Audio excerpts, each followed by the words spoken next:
Hello guys, आज मी मिशोवरून under 500 एक वॉच मागवला आहे आणि त्याचा रिव्ह्यू मी आज तुम्हाला देणार आहे. खूपच छान आणि सुंदर असा वॉच आहे. तुम्ही सर्वांनी नक्की गाईज तुम्ही बघू शकता त्याची पॅकिंग देखील खूप छान आलेली आहे. म्हणजे एक बॉक्समध्ये तो वॉच आहे. आता मी तुम्हाला तो ओपन करून दाखवते. And look at this, how beautiful watch is this guys.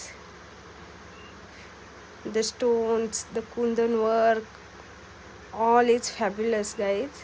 मला हा वॉच खूपच आवडला आहे. त्यात तुम्ही ह्या घुंगरूंची छुमछुम देखील ऐकू शकता. अँटिक ज्वेलरीमध्ये हा वॉच खूपच छान आहे. मी तुम्हाला हाताला लावून दाखवते. तर पाहू शकता गाईज, हातावर तर तो खूपच छान लुक येतोय घड्याळाचा. एवढ्या कमी प्राईजमध्ये एवढा छान वॉच भेटलेला आहे. जर तुम्हाला हा वॉच पाहिजे असेल तर कमेंटमध्ये लिंक म्हणून मेसेज करा. मी तुम्हाला लिंक शेअर करेन. ॲडिशनल लुकवर हा वॉच खूपच छान दिसेल गाईज. आणि मला कमेंटमध्ये नक्की सांगा की हा वॉच कसा वाटला तुम्हा सर्वांना.